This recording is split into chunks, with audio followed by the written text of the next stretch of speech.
So what makes you, you? It's one of the biggest questions we can ask ourselves, right? What is it that shapes our habits, our fears, our desires, and makes each of us totally distinct from everyone else on the planet? Today, we're going to dive deep into one of the most influential and, yeah, controversial answers to that question from the mind of Sigmund Freud. I mean, really, stop and think about it for a second. Why'd you pick the coffee you had this morning? Why do you have that one dream that keeps popping up? Or, why do you sometimes get this sudden urge to do something without really understanding why? These are exactly the kinds of questions that get us into the study of personality. Okay, so just to make sure we're all on the same page, let's start with the basic definition. Personality isn't just about being shy or outgoing. It's the whole shebang, this pretty consistent pattern of your thoughts, your feelings, and your actions that really defines you over time. And, well, few people had more to say about what's behind that pattern than this guy. All right, let's get into it.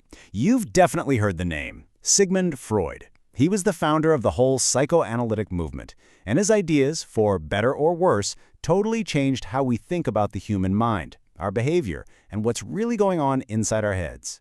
Now, whether you see him as a genius or, a total crank, his influence is absolutely undeniable. To get his theories, though, we have to understand the world he was living in. And that world was, well, let's just say it was a little buttoned up. So Freud was practicing in the Victorian era. This was a time of extreme sexual repression, especially out in public.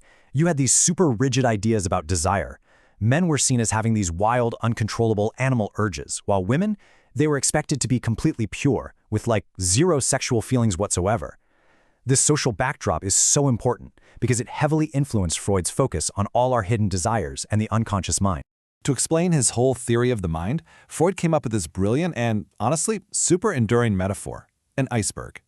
It's just a perfect visual for understanding that what we see on the surface is only a tiny, tiny fraction of what's really there. This slide maps out Freud's core idea perfectly. He basically argued that the vast majority of what drives our personality, our deepest memories, our thoughts, our feelings, is all submerged way down deep below the surface, in a place we can't just easily access. So let's take a closer look, level by level. All right, right at the very top, the tip of the iceberg that's poking out of the water, that's the conscious mind. This is everything you're aware of in this exact moment. The words you're hearing, maybe the temperature of the room, it's our immediate reality. Simple enough. Just below the water's surface, you've got the pre-conscious. A good way to think of this is like your mind's waiting room. This is where you keep all the information that isn't in your conscious mind right now, but you could easily pull it up if you wanted to. Like, what did you have for dinner last night? You weren't thinking about it a second ago, but now you are. That's your pre-conscious at work. And this brings us to the big one, the massive, most important part of the iceberg, the unconscious. According to Freud, this is the main engine of our personality. It's this huge, hidden storage unit for all the stuff we're not aware of, repressed memories, powerful desires, and deep-seated fears that we can't voluntarily access, but that secretly guide almost everything we do. So, within this mental iceberg, Freud believed there are three forces constantly, and I mean constantly, competing for control. He called them the id, the ego, and the superego. And you should think of it less like a team and more like a constant internal tug-of-war, or on a bad day, an all-out battle for your mind. And this diagram shows us exactly where these forces are living. Notice how the id is completely buried down there in the unconscious, just driving those primal urges from the depths. Meanwhile, the ego and the superego, they operate across all three levels, constantly clashing with each other. According to Freud, this constant push and pull between them is what actually forges your personality. Let's break this down. First, you've got the id. It's the most primitive part of us, there from the moment we're born. It runs on the pleasure principle, and it's basically a toddler demanding immediate gratification for everything it wants.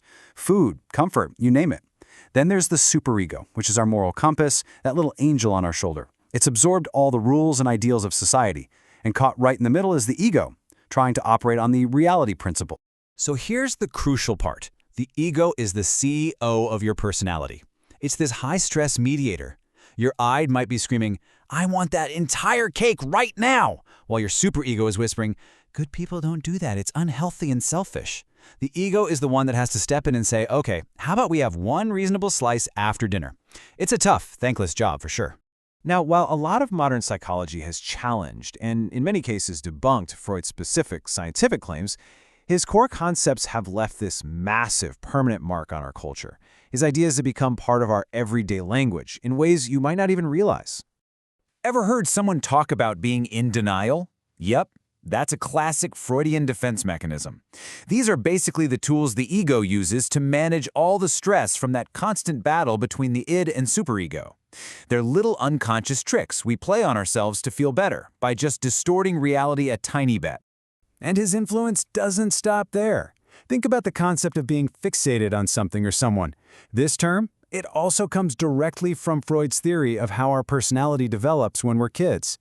See, Freud believed we all go through these different developmental stages as children, and if we have some kind of conflict during one of those stages that we don't fully resolve, we can get stuck or fixated. So for example, Freud would argue that an adult who is constantly chewing their nails or maybe overeating might be fixated at a very early stage of development, and they're carrying that unresolved conflict with them into their adult personality. So, we end right back where we started. Freud's theories really force us to ask a profound and maybe even a little unsettling question.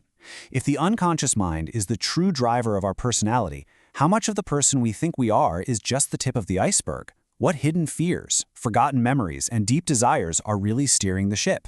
It's definitely something to think about.